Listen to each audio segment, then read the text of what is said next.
Welcome to This Ordinary Life, the podcast dedicated to exploring the depth and the beauty of the human experience, not through stories of celebrities or public figures, but through the voices of everyday people.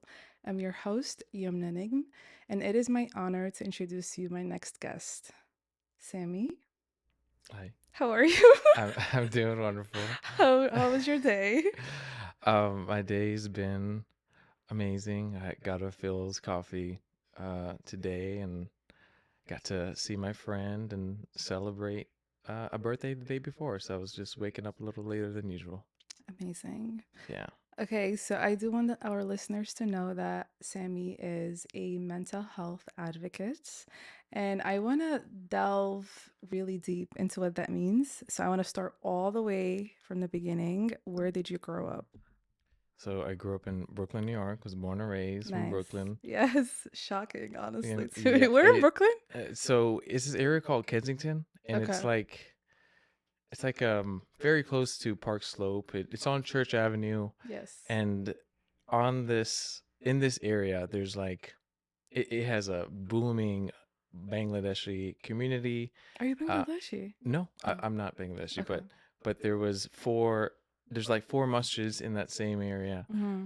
And that's like the way I grew up. It was Where are your parents from?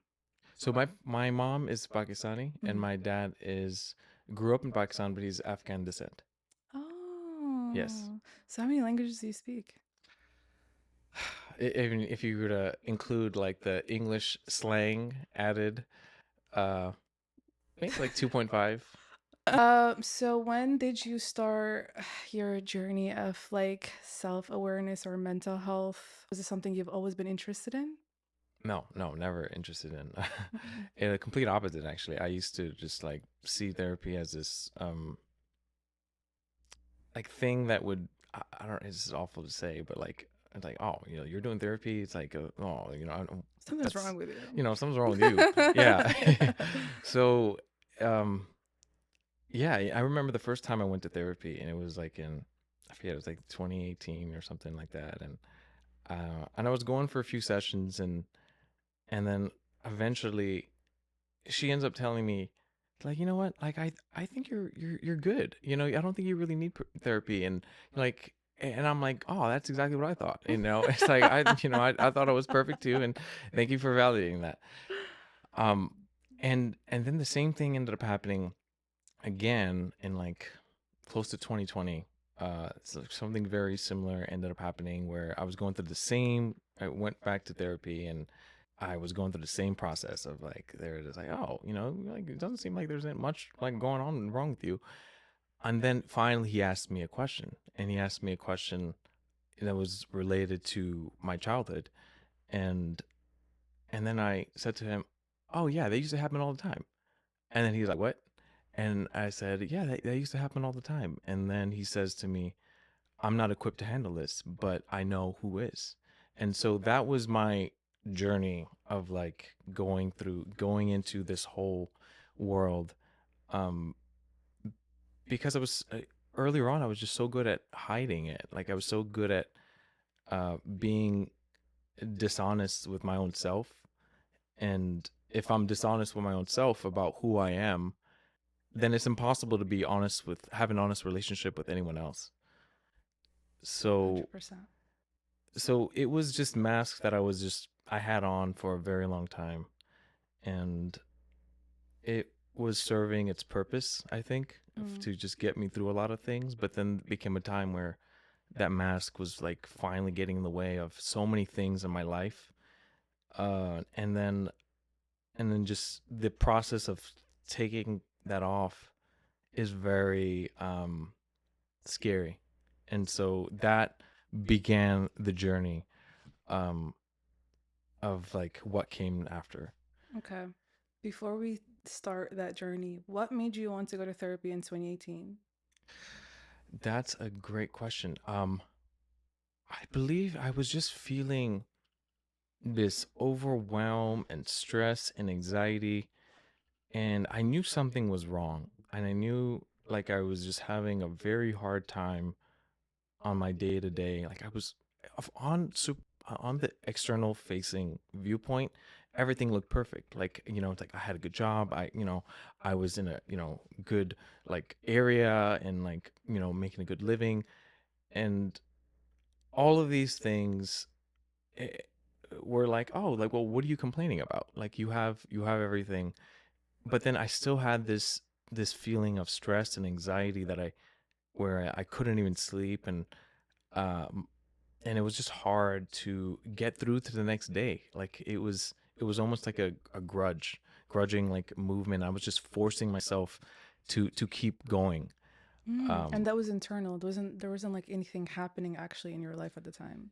yeah, I there was nothing happening in my life at the time, but it felt like, but there was a lot of stuff that I had gone through, that I think I had pushed to the back of my head for a very long time, and then finally, like, it would just seep through your life. It would seep through your life in so many ways, like maybe in the form of a nightmare, or in the form of just you having an outburst, or different ways in which your reactivity and your like past would just resurface, and it would be like I would just be so confused. I was like, what's happening here?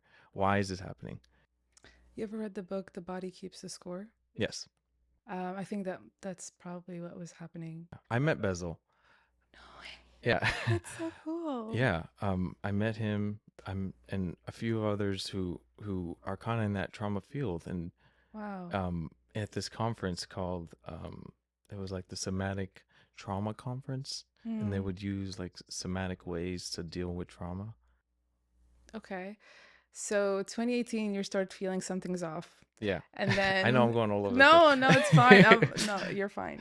So 2018, you start feeling something's off, went to therapy, therapist said you're perfect, go home. Yeah, And I you're was like, like, I knew it. obviously. And then 2020, you went back because you were still Yeah. having these same feelings and experiences. Yeah, I was having the same feelings and experiences, and yeah, and then I ended up going back. What was it that happened that the initial therapist thought like, okay, you need to see a specialist for this? So they asked me about my childhood.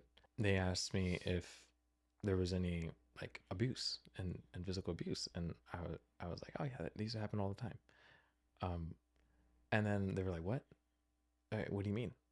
I'm like, oh yeah, that was like yeah, it was just like a normal thing, and it didn't even occur to me that what I was saying was just like shocking. Mm, So it caught him off guard, and then he said, I'm not equipped to handle this, mm, but he said, I know who to send you to. And so he sent me, and I I think that he, in that moment, he just had a realization that I was just I just had a really good way of coping mm, at the time.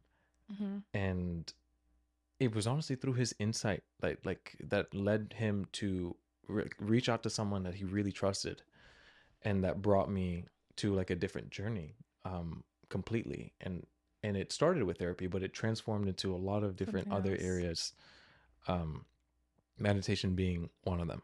Mm. That's interesting because physical abuse is so normal in our culture, unfortunately. That's probably why you were like, oh yeah, happens all the time. Yeah, I was like, oh, your parents didn't hit you with your ass. Yeah, that's exactly right. I mean, it was so normalized for me, and also not just me. Like, it almost like when I was in Brooklyn, like, shoot, I mean, people were getting beat up on the street. That I would see. We would go to the park, and we'd be playing basketball in our neighborhood park, and randomly we'd just see people getting jumped, Mm-hmm. and that was a regular occurrence. And so, our mom would come to the park, and she would be yelling at us. She's like, get back home. And as soon as it hit sunset time, she would just come to the park, and all of the people in the park knew us as Mm, the kids that were like, yo, your mom's here. And but I'm really glad she did that. If she wasn't that protective, oh my goodness. Like, there were so many things that were happening around that time frame, and I really believe that many people thought it was the way to discipline yeah. at the time. Yeah. So the first yeah, the first breakthrough was just like accepting, like, okay, this happened to me and it wasn't right. And like it's and then just coming to terms with like, wow, I can't believe someone did that to me. And that being like the opening of like everything else. Of like, do you remember the first time that's happened to you? And then I'm like, I do remember the first time. And it's so vivid in my head that I can describe it to you. And Mm. I described it, and as I'm like crying, I'm like telling you for the first session. And she's like, okay, that's the memory that we're gonna work on in the next session. So we're gonna do an EMDR session on that memory. And so every EMDR session for me was like 2 to 3 hours. Every single Wow. session was 2 to 3 hours because that's how intense those sessions were. And it's just it's almost as if you had a wound and then someone was just like, let me just go stab that wound right now, and then let me just open it up and create like a bigger opening. But now, like, the opening happened, and it's like, okay, your body's like, okay, that wound exists, and let's send that wound more healing energy so that our body finally recognizes, like, hello, the wound was always there, you just never recognized it. Mm. So I would say it was less of actually me experiencing it and more of me watching others in the family Mm. having experienced that. That was the most painful aspect of it. Watching people Mm. you love and that happening as a kid. Like I always felt like when it happened to me, it was a betrayal, but when it happened to someone else, it was just like someone stabbed me in the heart. Yeah. Yeah. um and that was the hurtful thing. It was just like making sense of all of that, because at the time there were so many feelings and emotions that are going on as your body's in like fight or flight, Mm. and then it just has a way of like dissociating Mm. from your true essence. And that made it so difficult to finally reconnect to it again. Mm. Like when it finally happened, when I finally ended up reconnecting with, that former self, and like that 4 or 5 year old self, and like just able to see him, being able to see him and going through the experience. And for the first few times, I was like, like, yeah, what do I want to give this kid? I want to give him a hug. I want to give him I want to give him, you know, ice cream or whatever. But then over time, it became like, oh my God, this kid experienced this Mm. as a 5 year old or as a Mm. 4 year old, to be surrounded by what was happening. Like no kid should go through that. Mm. So for me to finally be in a position of like myself and to see that perspective, it like brought me to tears. Like I don't want Mm. this to ever happen to him. I want to be able to create a loving space for him. I want to be able to hold him. I want to be able to listen to him until his heart pours out to me. Mm. And then from that, just constantly, you know be reassuring that younger self that like I'm not going to abandon you again like I did. Mm. But in a scenario where you really didn't have a choice, right? What are you going to do if something like that happens to you and you're a 5 year old? You can only assume two things about yourself. You can either assume that, like, I mean, your parents are wrong for doing that, and what are you going to do? Like, just leave your family at 5 years old? Mm. Or you can assume that there's something deeply wrong within you, that there's something inherently a flaw within your character that you have now come to internalize within yourself. And so now I'm living a life of just like internal shame of like some or guilt of something that I did, that I'm wrong. There's something bad about me. I'm not enough. And so that Mm. that belief of like I'm not enough just manifests itself in so many different ways throughout life. And it comes in the form of people pleasing, comes in the form of just me um trying to be nice to someone to like, oh man, I just can't wait till like you just show me some love and like accept me for who I am, because I believe within myself that I feel rejected Mm, and not good enough. So this is how I'm acting. So to go back to that belief and to see where it's coming from and to be able to hold that space and provide love, it's the most beautiful thing that I've done. And that was probably, it was now probably like 2021 ish, or and going into even 2022, where I had that, where I started the therapy for what we started doing was something called accelerated resolution therapy, mm, and it's essentially EMDR, mm, uh, and EMDR on crack. That's how I would describe it. Like you would do, and for I guess those who don't know, like EMDR is eye movement uh, desensitize reprocessing. So what they would do is they would have kind of a light bar and would go from left to the right, and you would keep track of the light bar while you were talking about something that was very painful. And at the same time, you were told to kind of express the underlying emotion that you were feeling at the same time, because for the first like I don't know, like 5 sessions, she would ask me what was I feeling, and I couldn't even tell her, and that's when it was so um it was painful to just you know someone ask you what do you feel, and you're like, I don't know what I feel. mm. Yeah. um Was it your first time realizing that that experience was traumatic? I didn't realize it was a traumatic experience. That's the truth. And so, but I knew there was something, like there was a cognitive dissonance of like how my body was reacting and what I was thinking. Like I'm crying, but like I don't understand why I was crying, Mm. if that makes sense. Yeah, yeah, of course. Yeah. Okay. So, wow.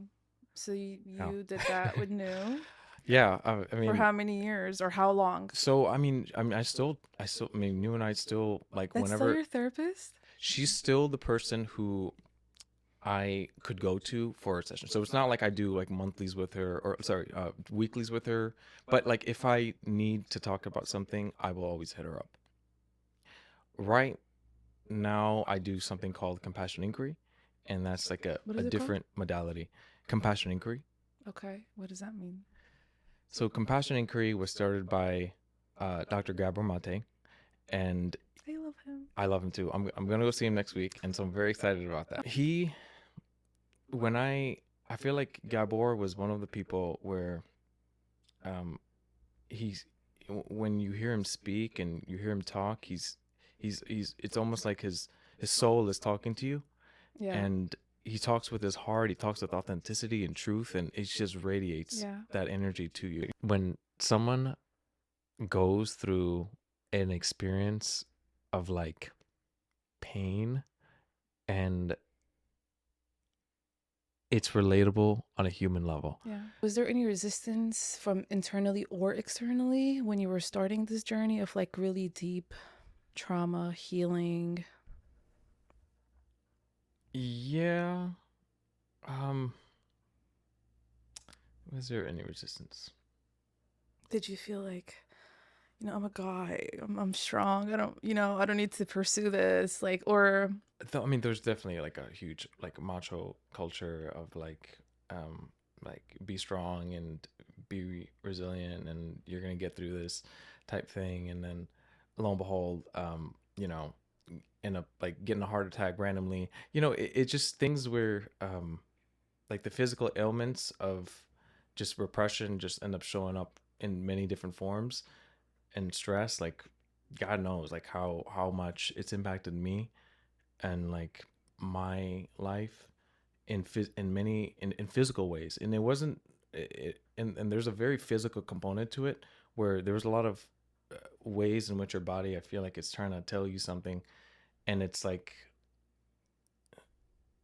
it will scream.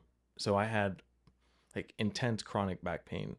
Mm. And it showed up in many ways in my life of like you need to slow down, stop, relax, just just take a big pause on everything you're doing, because if you keep going, we're going to increase the pain that you experience on a daily basis until you finally until the pain that you're experiencing finally reaches a point where it's like I'm going to just lie down here cuz there's nothing I can do right now.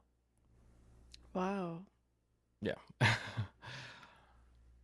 Did you discuss any of this with your family when you first started going into therapy? No. I didn't tell anyone that I was going to therapy. I like yeah, there's very little people that I went to in my life for like things.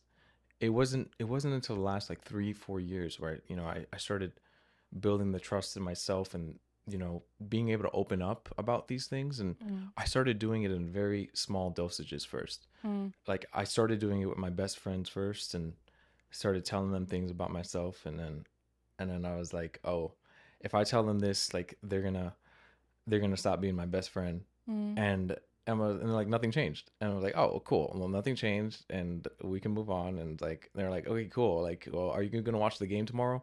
It's just like, and that's all I wanted to hear. I just wanted that acceptance from the people closest to me, that like here's the truth. Um and you guys still love me, like, yeah. What was the first signs of healing that you experienced? I honestly, it took me a while to start feeling like something, like I felt that something was happening, but I felt like it got worse before it got better. That's for sure. So In there what were ways did it get worse? like when I started doing EMDR, I would feel like shit. Like I just laid out my heart to this person Yeah. and talked about the most traumatic memory that I had, and now I'm going back home. Yeah. And like I tried reprocessing it, and like it was just very difficult every single time that I did it, and it never got better. Um so that was like the first few times, and maybe it took like I don't know, like 6 months to a year before I started being able to feel like what I was feeling, if that makes sense. What do you mean by that? I am very good Mm-hmm. at being able, I could intellectualize my feelings. Mm-hmm. If you were to, I'm very analytical. I'm an engineer. I can tell you, like, oh, my perception and my intellectual understanding of something just based on reading a book and whatnot. But then the experience is so different. Mm. When you go through an experience, it's of just trying to um, reconnect with yourself, and like be like, oh wow, I've been using the term I feel like to describe everything. And I'm like, well, what is I feel like? Is I feel like just a cover for how I feel, because I can't even talk about how I feel. And Mm. so it's almost synonymous with I think. And so now if I remove the cover of I feel like, and I'm like, I'm like, what do I feel? It's like, okay, I can feel this tingly feeling in my hands right now. I can feel like my legs being a little shaky. Uh, like these are sensations that give me an idea to how I feel. So I think my body has always been trying to communicate with me. And even the pain that I was feeling, like the the chronic back pain, that alhamdulillah, like I can talk about that in like as well as like how crazy it is that healing can have a visible effect on your discs. Like your discs That's can be crazy. reabsorbed by your body if you just let your body enter a way of experiencing deep rest and relaxation away from stress, and your body just heals on its own. Mm. So when I knew that something was happening was when I could like start to feel different sensations that were happening in my own body. So the pain started going away, and that's when you realized. that you were making progress? Well, look, the pain was so the feeling portion of it is was prior to even the pain going away. So I started being able to recognize like what my body was saying to me and Mm, what I was feeling mm, within me. So if like people say they're sad, right? It's like where do I feel that? It's like okay, I feel it in my heart. My heart feels heavy. There's like a tug and thread in my heart. You just had a sigh, and like where's that sigh coming from? Like what's happening within me? That's mm, that's that's what's like. There's little releases that are happening at any given point in time. mm, So and it's just that that mm. idea of like being attuned. Attuned is a good word to describe it. Was it scary to come to this level of enlightenment after having not been there? Number one, I'm not at any given level of alignment. I do not want to put It is myself though. on a. I mean, of course, I think you are within yourself. Like even being able to identify certain emotions within yourself, was that scary? Yes, it was scary because like there's certain emotions that are I feel like society just says it's okay to have, and it's like the positive emotions. And like oh yeah, joy, like you talk about that all the time, like we're gonna laugh, like it's gonna be a big party, everyone's thumbs up. When all of a sudden you have like the negative emotions and people, it's hard to talk about, and almost society almost I feel like, oh, I think shuns away from being able to explicitly talk about that. So to feel what to feel grief, to feel sadness, to feel what it's like to have like love that never came to be, and or because of you lost someone in your life, and to be able to feel that um is painful, but I think it's necessary. It's necessary for it to allow it to flow through you,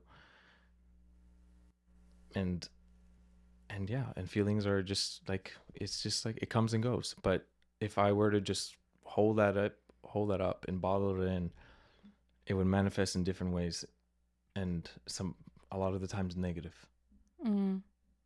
Did your idea of masculinity change due to this journey that you were on? Did you? Okay. Yeah. It's funny because when I was in college, and I mean, we didn't know any better. Like my college friends and I, like what masculinity was just like, okay, we're gonna just get extremely jacked, and we're gonna go to the gym. We're gonna work out all day, eat a bunch of protein, and like we're men. We look like men, and so that was a very like boyish view point of like what it meant to be a man, and then it's like when I think back about it, it's almost like comical because my friends and I we would laugh about it now. That, but like, what does it mean to be a man? That entirely changed. Mm.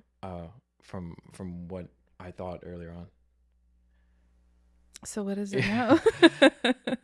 that's a loaded question. What does it mean to be a man? I think it means to not be afraid to feel through the things that you're going through, um, to take responsibility for yourself, to um, to have the understanding that you are a capable person. You have everything within your own self and power, if you can connect to it, that source, to to lead from that, to act from that, to find the love from within that and Allah, um, then you,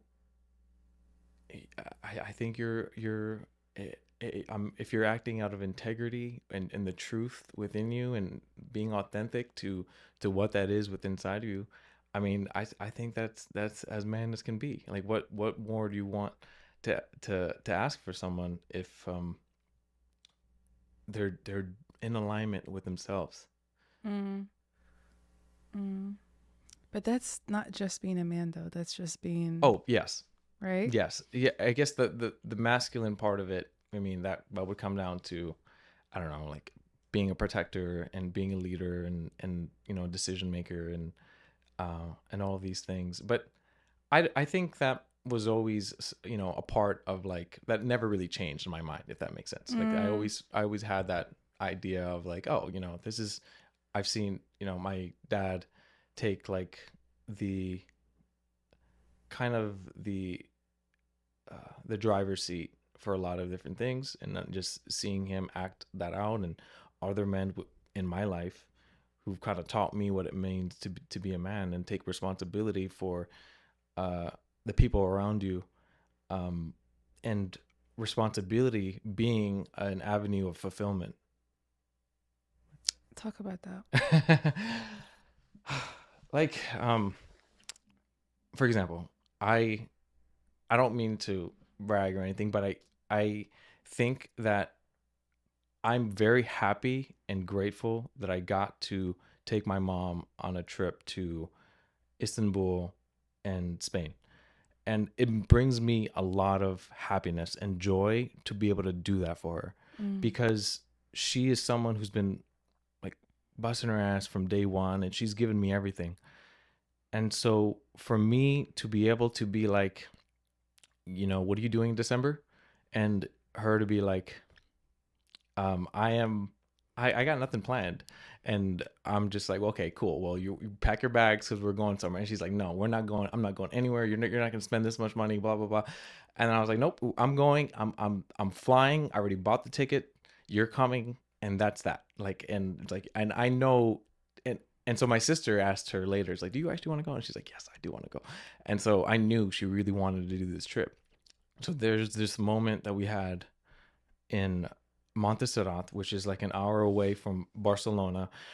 We end up taking these cable cars to the top of the mountain, and it's serene, it's beautiful. It looks like Zion's, like the Angel's Landing hike, and we're just taking it all in, and we're just taking lots of pictures, and then we go to this church on the top of the mountain, and my mom is just in awe of this church, and we both find it, like, so peaceful to just be there.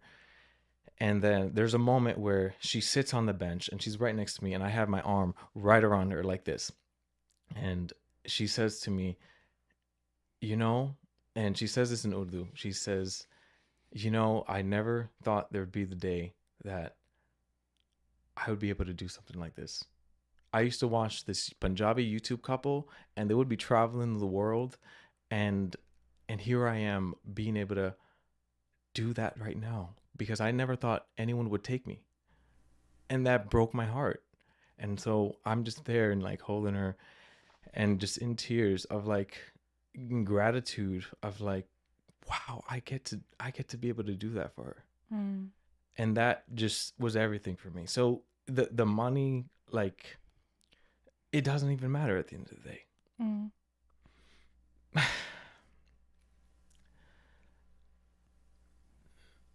Like, I can, I wanted to show her that, how we grew up, and in the manner we grew up, and, like, she didn't have to worry about the money. Mm, And I was like, I'm not gonna spare any expense. We're gonna go to the 5-star hotel. We're gonna go see the Alhambra at the Alhambra Palace Hotel, and that brings me a lot of joy just to be able to do that. wow, that's beautiful. Wow. What did that trip do for you? What did that trip do for me? It did so much. Um, it allowed me to hear my mom's story. That whole trip, like, right before the trip started, I got her this book. It was like something I saw on Instagram. It was like, "Mom, I want to hear your story," and I sent it to my mom, and I sent it to my one for my dad. Dad, I want to hear your story. And I was like, can you fill this out before you come? And she was like, I'm gonna take a look and I'll see what I can do. And so I really wanted to hear her story. Mm. And I never got a chance to ever hear the things that I heard in that time. And so it was just such a bonding moment for both of us to be able to, like, when else in my life would I ever be able to have that experience of just being with my mom for 10, 11 days? And inshallah, I have more opportunities like that in the future. But it was just precious on its own being. And then just being able to go to Istanbul, we're just like 3 minutes away from both the Hagia Sophia and the Blue Mosque. And I see my mom waking up for Fajr in the mornings. While we were in Cordoba, there's this Mesquita cathedral, and the day before we were in Alhambra, the palace. And so we're with this tour guide, and he's taking us through Alhambra, and he's just like, we're just in awe. And we're just like, well, we're gonna go to Cordoba tomorrow, and we're gonna go to pray there, because like our uncle like suggested like to pray for him. And he's Mm. like, no, you can't do that there. They're gonna stop you from doing it. Mm. My mom, we go to we get into this inside the masjid, and my god, the arches are like, the infinite feeling of like looking in every given direction, and it looks just endless. It brought me like the energy that you feel from just being in the vicinity of a place like that, the power of the history. Like, this Cordoba used to be one of like the predominant cities at the time, especially of like a centerfold for Islamic revolution. And to be able to, be there. And then my mom, she's like, okay, I'm gonna go pray. And then I tell my mom, I was like, you can't do that. Like, the tour guide yesterday said we can't do that. And she's just like, Who's gonna stop me? who's gonna stop me? She said, who's gonna stop me? Mm. Wallahi, she ends up praying for 30 minutes. Wow. 30 minutes, no one stopped her. Wow. 30 minutes she's just there praying, and she is a force. Like, there's so many serendipitous moments that happen with her that I can't even describe. Like, it doesn't even make sense. Mm. Yeah. Anyway, Okay. I, that's I, I want to talk about your mom now, actually. What was your relationship like with her growing up? How close were you guys? my mom and I were always very close, to the point where my sister used to say that, I was the favorite child, and my mom had to like defend, like, she's like, no, no, not at all. You were. The um boy's always a favorite child. but um I yeah, like, I'd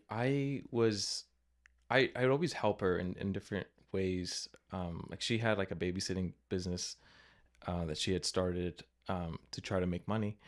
And so, when I would get home, I would play with the kids and stuff like that. So I always had a like a underlying understanding of like what she was going through. I always was able to feel that in some capacity, that like it's a lot that she's burdening herself with. Mm. And so there was like a sense of concern for her. Yeah, but regardless, like, we can talk about anything. Like, if I were to talk about literally anything that's ever happened in my life, I could do that with my mom. And she would give me like the weird looks, like, I don't want to hear this, like, or whatnot. But she would listen. She would Mm. listen, and she knows everything about my life. Mm. Yeah. And did that relationship change when you moved out? Yeah, it did. It did. That relationship did change. And yeah, I remember on the trip, she told me there was an entire year where she was like crying, like, of just you know, not, hearing from me as much. And how hard that time period was for her. Mm. So it changed because I think I grew a little bit more distant, like, in physically, as well as on a probably an emotional level with her.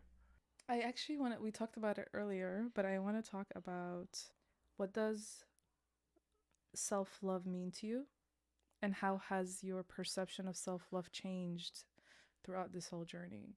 That's a beautiful question, and I used to wonder and ask myself this all the time because it's I think that's one of the hardest things to do Yeah. is practice love on yourself. And my definition of it now has become, if I can accept all parts within myself, like turn over everything that needs to be turned, and whatever thing that I was like I pushed away, and just like bring it all into this big circle and being like, I accept all of this. I think that's love. Like love, like that's love at its core. It's pretty much like a best friend being by your side and being like, you can be whoever you want to be, and I will love you for it, and I will accept you for it. Mm, That's love to me. And doing that for myself and my own parts, my younger self, accepting that. mm. What's been like the most uncomfortable truth that you had to sit with? Oh, that's a great question. The most uncomfortable truth that I had to sit with was, for a very long time, I thought like the path towards like healing was like me, seeking out,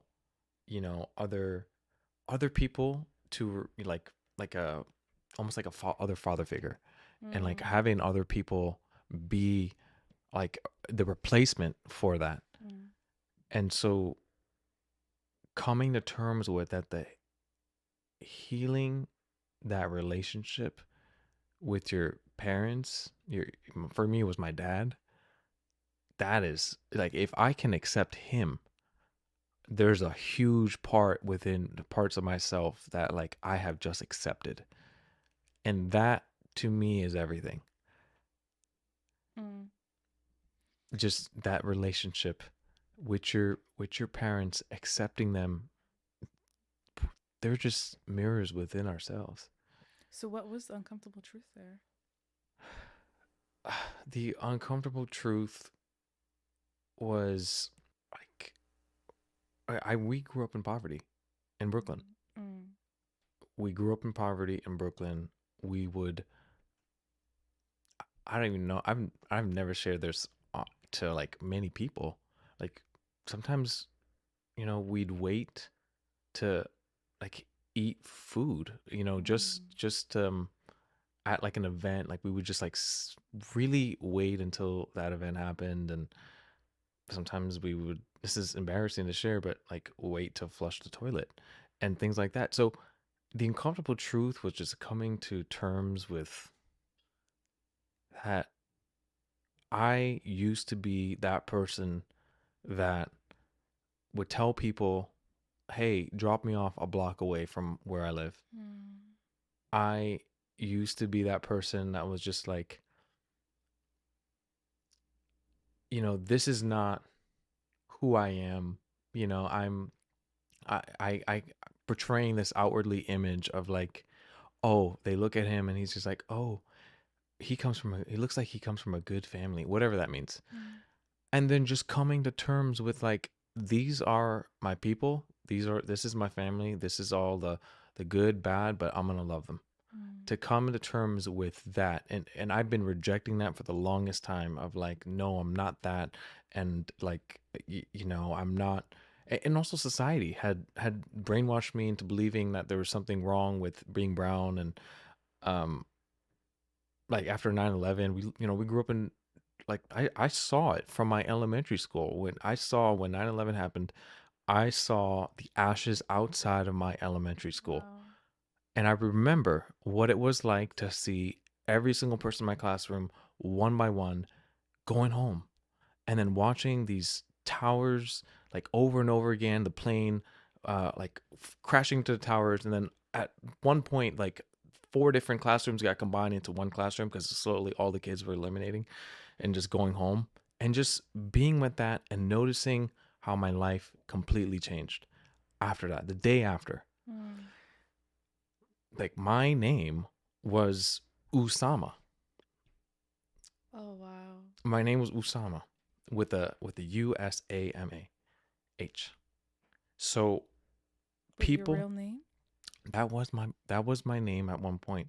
And we don't have to air this. This is so personal. Okay. But but um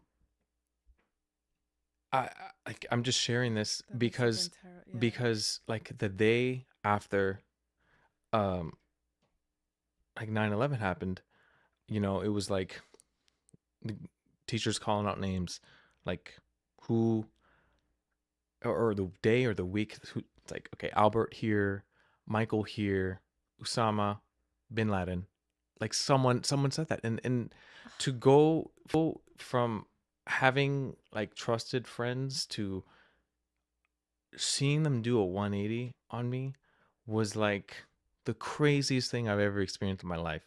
To have like, and it didn't make sense to me at the time. So the only thing I could internalize at the time was there's something completely wrong with this culture, that of this, there's something wrong with me. There's something wrong with like the um like culture that I'm a part of, and something wrong with my family, because it seems like everyone hates us for whatever reason. So as a kid, it doesn't really make sense to you. So growing up, with that name, and then so eventually people started calling me Sam. They were just like, Sam, like come here, and whatnot. And so, and eventually, when I was in college, um, I uh, I will say that after like the first few years, luckily people in New York are so open and welcoming that like that has never happened again. No one's ever said the words Bin Laden to me like after that moment. Yeah, and I just think it's because New Yorkers have had so much heart, and I appreciate just, if I was in like that a different place and had that name, I'm sure I'd had much different experience, but I didn't experience like um that level of hurt until I got to college. It was just so strange. I went to Cornell, and I remember being in a free writing seminar class, and I remember the professor at the time calling out my name. And I remember looking at the people around me and the look in their faces of like fear. Mm. And these were Wow. privileged people, right? They were like, my high school had accepted me. My middle school had accepted me. Like they it took me in for being Usama, right? And then it wasn't until college where I was just like, holy crap. Like these folks who come from all this privileged background, they are scared, and there's the level of hurt that I'm like, these people have power. Like Mm. I don't come from that. So my first thought was just like, I need to make them feel comfortable. And so I had changed the name to like a Muslim name. Instead of being Sam, it was Sami. So that had become like my identity in college, and that was a transformation where I changed from Usama, and as people were calling me Sam even then, but just changing that legally.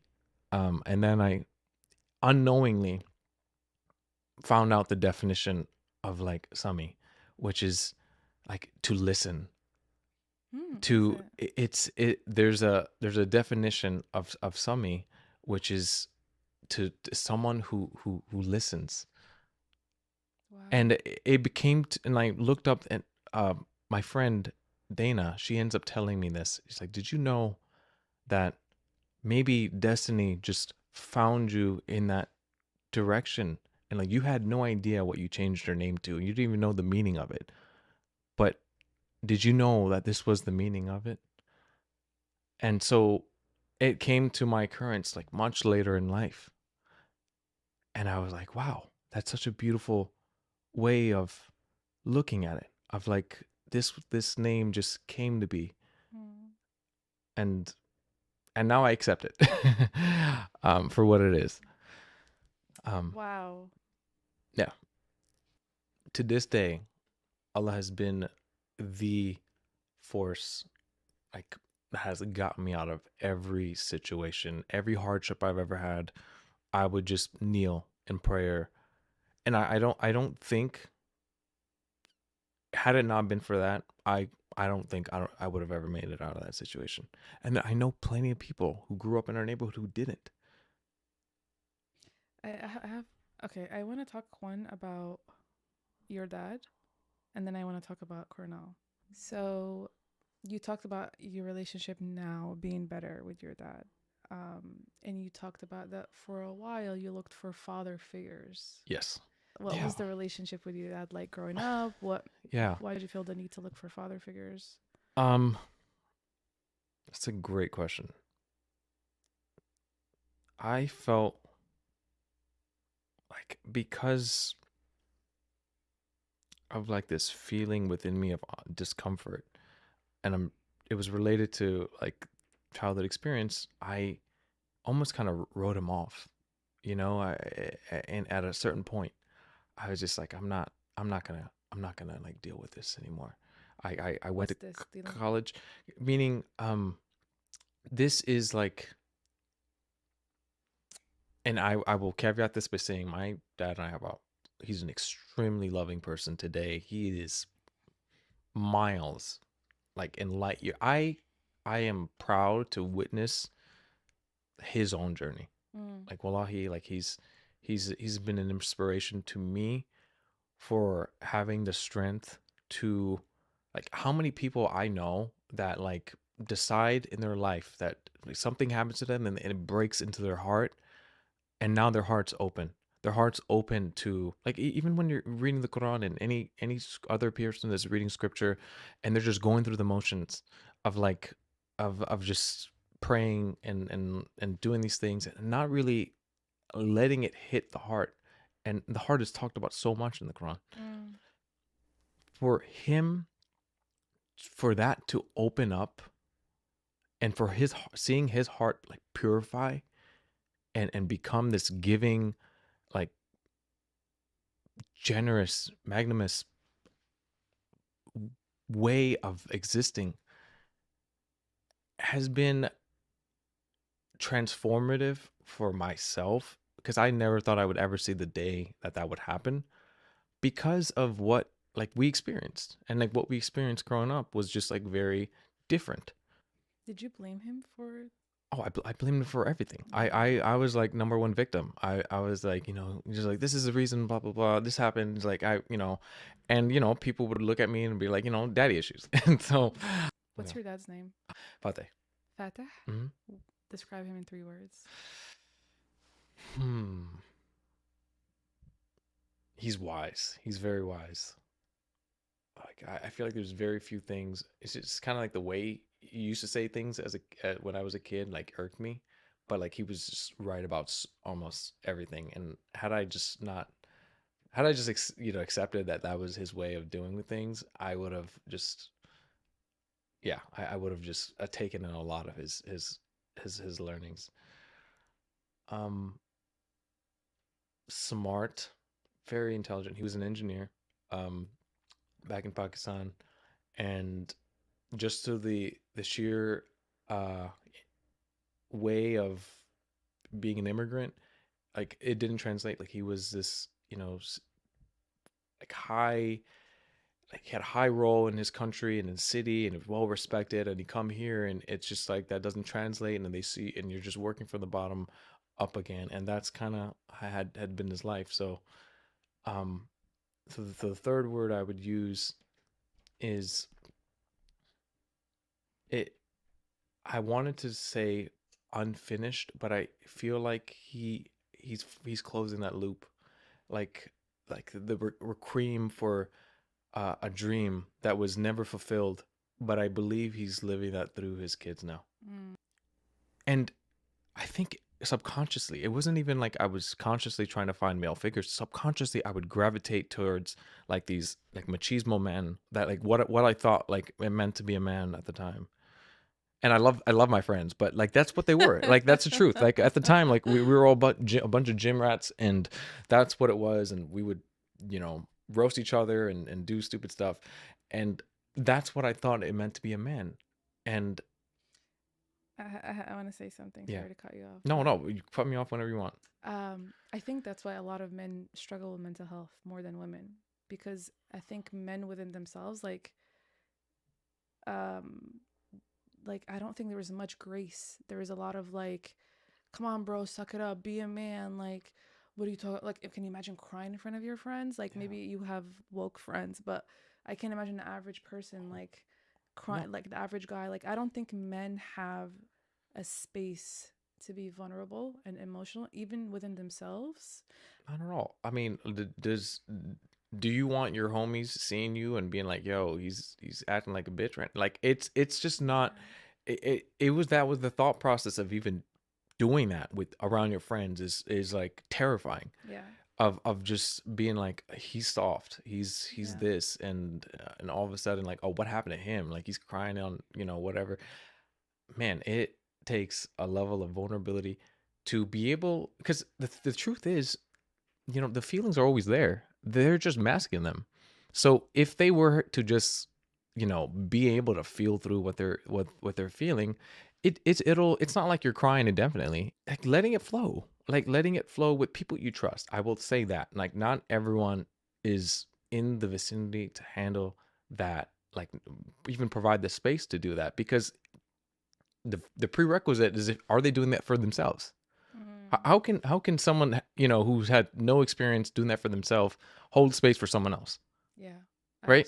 Like absolutely. it's impossible. And so that's like the chicken and egg problem with a lot of the guys. Is it's just, I believe the way to go about it is to form like groups of men of 5 to 6, and just have an intimate like circle, and what's discussed, it gets discussed in the circle.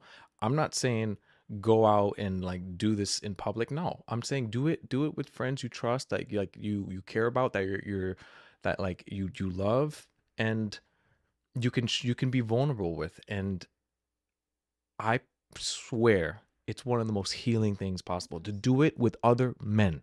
And yes, I mean that. yeah. I've done that with other men. I went on 2 male retreats primarily for like this purpose. And what it's done for me when I went on the retreat is it single-handedly helped with releasing the victim mentality and the emotions and the hate that I had towards like my own father. And then once I was able to let go of that, and then like release that, and then having that conversation with him is no longer reactive. It's no longer me being triggered by every little thing, because what does it mean to even be triggered? It's just like, well, there's this volatile energy that's just there, and it's almost like a gun. It's like, well, the trigger is just pulling the trigger. The Mm, bullet was always inside. So letting when then that was released, it allowed me to formulate that relationship with my own father, when I can see him through a clear lens that wasn't so like fumbled in what I felt. mm. Wow. Um, how can men cultivate that for themselves within their own groups? I think it helps to have elders, elder men, and I like who have gone through the process.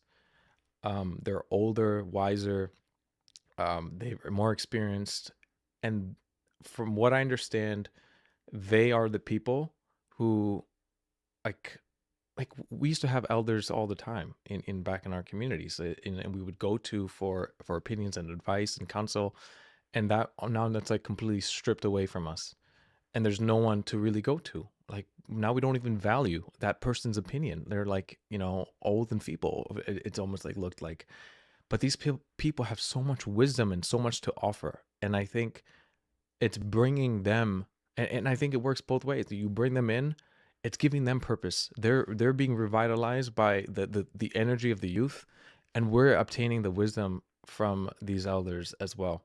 So just being in that, so incorporating that into a group, because there that elder is acting as a leader and a guiding force. And so for example, like if like I said, I was thinking of starting this, and I already sent out like an invite to the people that I really want this to do this with. And the back of my mind, I'm like, the elder that I'm going to bring in, I already had that in my mind. Like this is the elder that's going to help us guide us, our group, so that inshallah, like this group lasts for however long it's meant to be for. I think you made a really good point earlier when you were saying for some guys, like they haven't even like what they haven't even figured themselves out for them to have to hold space for their guy friend to Yeah. figure himself out. There's a quote that I love: "People can only meet you as deeply as they have met themselves." Mm-hmm. And if you're talking to someone and you can have a conversation with someone and it's like fireworks, you're like, "Oh my god, this is exactly what I needed to have." And it's because that's a reflection of the work that person did. That's not even a reflection of that. This is the reflection of how deep this person has gone within themselves, um, that's allowing you to have that space. Because then there's other people where you talk to them and then it's like, you just don't get me. And you feel like you're explaining yourself and you're opening up and they're like, there's a wall there. You're hitting a wall. Like the more you understand yourself, the more you understand others around you. Yeah. And it's so sad when the loved ones that you have around you are just vibrating on a completely different frequency. And it's so apparent to you now, right? And I was so upset about that for so long. Like, you know, people that I love, like my family, people in my family, and I would try to have these deep conversations with them, and it's like I'm hitting a wall, Mm-hmm. you know? Um, and I was really angry about that for a long time. But then another thing happened. I think that anger or disappointment, it wasn't anger, it was like, I'm just so disappointed that I can't vibe with you as much as I want to, or if I can't like share the depth I want with you. Yeah. You want to say something? No, I want you to finish, and then I have something to say. Okay. So I was really, that really was disappointing to me. But then that brought me to something else. It brought me to, I cannot expect people to be who they're not ready to be, you know? And I can't be mad at them either. Like, we all move on our own time. Yeah. There was once someone waiting on me to move on their time, but I wasn't ready. Yeah. We arrive at things when we're meant to arrive at them. Exactly. And me wanting them to vibrate with me on that frequency was just another form of control. It's the same with like what we're saying. Like I'm sure there's gonna be people who are hearing this. It's gonna just go right through their Yeah. head, and it's not gonna make any sense. It's like it's too wish washy for some people.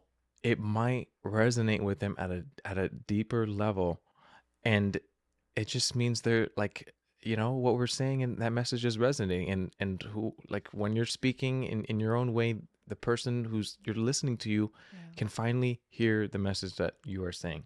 Yeah. And the last thing I will say is kind of the point that you were bringing of like, oh, I want to have these relationships with people and they're at different places in time. When I just came to just accept who that person was, and I'm like, they don't have to change, I will just accept them for who they are. Inadvertently, wallahi, this has happened over and over, when I just accept the person for whatever they are and whatever they bring. And even though I'm like, I want to have this type of conversation with this person, and but I'm like, I'm just gonna be okay with whoever they are and like just bring them, like, the connection their hand is just so different. And all of a sudden it seems like they're speaking my language, ironically. Mm. Like my mother's a perfect example. Like my I travel with my mother for 11 days, and there's certain things where I'm like, oh my god. Like, for example, like I had a coffee, um and it was warm, and I was drinking, I was halfway done, and then went to the bathroom, and then my coffee was gone, and I was like, where did the coffee go? And then she's like, it was getting cold, so you can just you can just get another coffee, and we have a bunch of coffee. And I'm like, looking at my but just accepting her for, like, her wish was that she wanted me to, like, be able to drink this warm cup, and she wanted me to be able to experience this, like, in another manner, and it's coming from a place of love, even though I saw it as like, I was already enjoying that cup of coffee and I wanted to finish it. I understood where she was coming from, and I like accepted that. Does that make sense? Yeah, absolutely. Yeah. You're in like a really accepting place of your life, of the people around you. Where are their boundaries? What are the boundaries that you set around that acceptance? Because I also think just acceptance doesn't make sense. Yeah. So what are the boundaries and where do you have those boundaries set? Even with those close to A big part of boundaries is respecting yourself. And so when I'm not in alignment with my boundaries and my values and my needs, I'm giving it to someone else, and in the hopes that like they give me something in return. You know what I mean? Like it's like I'm staying at this party longer than I want to because I hope like this is I think that's what you want out of me, and and like I care more about what you want than I want at this given moment. So that's why I'm staying at this party longer than what I wanted to stay. But if I respected how I felt and what I needed at the time, I would just be like, I'm leaving right now and I'm gonna go home. There's this problem, and I'm trying to think of like what it's called. I think it's called the villager problem. Okay. It's called the villager problem. And it's this idea that, okay, there's this person in this village who he's causing a lot of chaos and whatnot. And we have two options. One is we take him in, we accept him for who he is, and just like, coach him and train him and whatever and allow him to be in our inner circle. But while he's causing a bunch of amiss, Mm. right? Or it's the alternative of like, okay, get out. We don't want this person. They're going to be, pretty much excommunicated without. That's pretty much what you're describing, Mm. and I think it's a case by case basis. And there's certain situations where if the person's causing too much trouble into the village, like they have no choice but to prioritize the well being because the pain threshold has gotten too high. And so now that person is no longer part of the community. But the alternative is like we're going to accept this person, they're causing trouble, but it's just enough that we can handle it, and it's the load is spread amongst like all the other folks, and now like inshallah, like they become a person who's influenced in the right direction, and I can see that happening too. Like, what have you done, or what would you recommend people do? Like, what have you done? I know you go to a lot of retreats. I know you went to a silent retreat, I think. Hmm. Tell me about that. Yeah. So I went on a 10-day silent retreat. Mm. It was in Santa Cruz from Insight Meditation Center. So, and they do these retreats. I think I went at a point where it's actually happened in 2024, and even though I've been doing a lot of the work of like going to therapy and stuff, I would say 2024 has been the most transformative year in my life for me. Mm. And I think primarily it was because of the start of going on this retreat, because I had just gotten like like promoted at work, Mm. and I gave it my everything. Like I was done. Like I this is like peak time where I was in pain, chronic pain. 2024. This past year, peak time that I was in pain. Peak time, like physically, like I had sciatica and Wow. an L5 LS1 herniated disc. There was so much going on, and it was again my body just telling me it's time to just chill. Take a break. It's time to take a break. And finally, there's this meditation retreat, which I had just gotten promoted literally the day before. The day before the Wow. retreat, I got promoted. And because I scheduled the retreat in such a way where it's like, if I don't get promoted, I'm still going to do the retreat because I've pretty much worked to the bone at this point and I don't have anything left in me. So it was almost like a desperation thing as well for me. So I went on the retreat. Completely has changed my life. The reason why I went on this retreat is there's this guy at where I work who I won't say his name, but he's pretty much runs all of search, and he happens to be a professor at Stanford. I see him walking by. He's right by my desk, and he just floats. He just floats by me, and it's almost like he's walking on water, and he's just so present, and he has this aura of just deep relaxation. So in 2023, I'm sitting right next to him. I got the opportunity to sit right next to the person who is the guy who goes to Congress to like defend search for the company, which Wow. is unbelievable. And so I get the opportunity to ask him a bunch of questions. And one of the questions I asked him was, "What do you do?" And he said, how do you make it work? You have a family, you're doing Stanford stuff, you're researching, you're running like a big organization. How are you doing it? And he said to me, every year I go on a 10-day Vipassana retreat. And so it stuck with me. And I wasn't convinced yet to go on the 10-day retreat. Um, but it was in the back of my mind. And then a few people brought it up, and then there was this like moment where I I heard it a couple more times, and then I did some research, and then looked up like the closest retreat centers in the Bay Area, and one was Spirit Rock, and so I did a retreat there as well, and then I did one at Insight Meditation Center, and that was in Santa Cruz. Uh, That is a 10-day retreat. that was a 10-day one, so I signed up for it, and the person I read it was like, oh, it was like a awareness, and they're gonna use meditation techniques, and I had no knowledge of the teachers, but they were transformative. They were, oh my God, like talking to one of them was almost just like talking to like a reflection of yourself, Mm. almost. Like they were just there, and they Mm. were just like, ex- have you ever been in the presence of someone that's so there that it's just, it's like they're listening to every single word you have to say, Mm. and they're so attuned to you that it almost feels like they're reading into your soul. Mm. That's how I felt by when I was talking to like the teachers on the retreat. Had it not been for the retreat, I would have never had I would have never kept up with meditation. Like I was doing Headspace, and I was doing a bunch of other apps, and here and there I would do like 5 to 10 minutes every day, but never would be a habit. Because of the retreat, it ended up being a habit. Mm.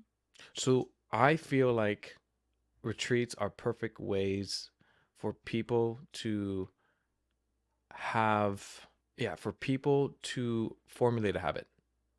So for me, that habit ended up being meditation, and alhamdulillah, it stayed till this day. And that, I believe, has been the, like, after, and it came to me at a perfect time where I was ready. And I don't think I would have been ready to face myself for 10 days of silence, and all I have is my thoughts to myself, because everything that's coming up is within you. I don't think I would have been ready had the prior work of like going to therapy and all doing all this stuff not set up the foundation for me to be able to like really deal with a lot of these emotions that are coming up Yeah. as you're going through the retreat. And it's unbelievable when you Mm. have pure silence, and you have every all your needs pretty much taken care of, and food, You and actually did not speak for 10 days? no. Really? Yes, the only time we've ever spoke was when we had um these hour sessions of group like questions with one of the teachers, and that would be like once. uh it started on day 3 or 4, and it was every other day, and then they opened up speaking to someone for just 5 to 10 minutes, and one person, you could only talk to one person at a time, and it was a cool process. Like you sit on a chair, and they pretty much were like, okay, you want to be very there, and these are the types of like asking about their experience, but just notice what's happening in your body at the same time. Are you connecting with yourself as you're are you aware of what's happening inside of you as you're talking to someone? Am I can I understand how I feel as I'm speaking to you right now, and what's going on in my body, and am I being present in the same moment?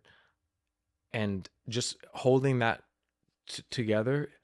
The first conversation I ever had, so I sat on that chair, and I was like one of the first people to sit on the chair, and we didn't know where the chair was. We just thought it was a random chair because you can't talk. So I'm like, I see a chair. I'm like, I'm just gonna sit on it, and I'm like, well, shoot, no one's coming to this chair, and I just look like a fool Mm. being on this chair. Someone ends up coming. As soon as I had that thought, I'm like, no one's gonna come to this chair. Someone comes up right away, and then I had the most connecting. Imagine not talking for like 8 days, and then being completely present with this other person, it's just joyful. It's like euphoric to Mhm. be able to experience what that's like to to go from not talking to like euphoria. And that euphoria feeling lasted a few hours after. I was filled with so much joy from just talking to this one person and like connecting with them, Mhm. that it lasted like it just was such a big high. And I ended up sharing it that same day, like the experience, because they asked us, "Hey, like how was that for you guys?" And I raised my hand and I shared the experience. And that person I was talking to, they were like, "I felt the exact same way." Wow. And that was unbelievable. Was it that was not your first retreat, was it? That was my first retreat. The first retreat was a 10-day Wow. retreat, and I don't know how they accepted me because um I, I didn't have any prior experience, and usually they tell you you want to do a 3-day retreat beforehand or one day or whatever. I just went from 0 to 100, Wow. and thankfully they took me. Would you recommend s- someone starting out to do that? It's a great question. What do I recommend? If they've gone through some level of like inquiry within themselves and self-awareness, and they just want to jump in the deep end, Mhm. sure. But if if you what I would recommend first is just trying it out for like a day, like do one of the day retreats, or like the weekend ones, Mhm. like a 3-day one. It's very, you don't have to give up work. You just slowly eases you into like a 10-day retreat.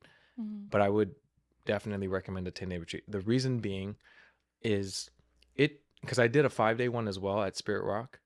The difference between the 5-day and 10-day was massive, because I felt like at day 3 of the retreat, I was like, oh my gosh, I have another entire week left. And I'm like, I'm never gonna make it if I don't let go of of the control of wanting to control the where what I was doing with my time, and trying to avoid the underlying feelings that I had underneath.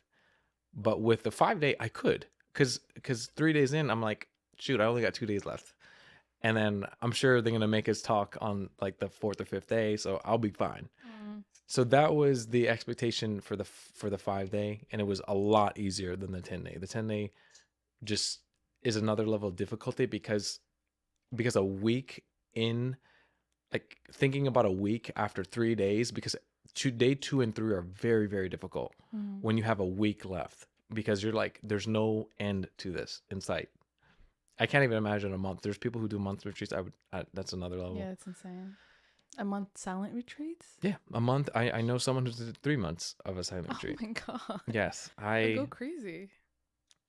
yeah, I don't know if I would do that, but Sammy in 3 words.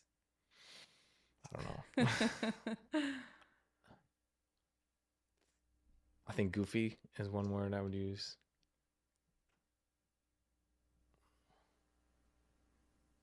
Heart, like I sometimes just do things in a way where I'll have my heart open, and then it and sometimes it backfires and I end up closing it, but I like to think that I do a lot of things with this open-heartedness. I guess I would. I don't know. I mean, it seems like a word that you know, someone else should say about me. But Say I it. think that the people, if you were to ask the people, the one of the top things that they have said is the resiliency, and I think Mm. that's the same thing I said about my mom, and I'm sure that's where I get it from. Mm. Yeah, Okay. Is there anything else that you wanted to talk about that we didn't cover? we went through the Everything. ups and down. We went through the whole cycle of emotions and in this session, and I've had my therapy session, you had your therapy session. We both had our moments, and um it's been wonderful just to be a part of this, and I'm happy. I have no idea how this is gonna turn out, but I'm just glad that we got the chance to connect on so many levels and talk Yeah, about so many different things. And likewise. I feel like, I said a lot of things that meant a lot to me, and there was a lot of truth in what I was saying, and I really meant all of it. So for whoever ends up listening to this, it's like an honor to just be able to share my experience. And so thank you for giving me the opportunity to just vocalize what my heart's been wanting to like say in for a while. and you being the outlet in which I could do that. So thank you. Thank you for your vulnerability. Thank you for making me feel safe to also be vulnerable. Yeah, thank you so much. And thank you guys for watching. And I'll see you on the next episode. Bye.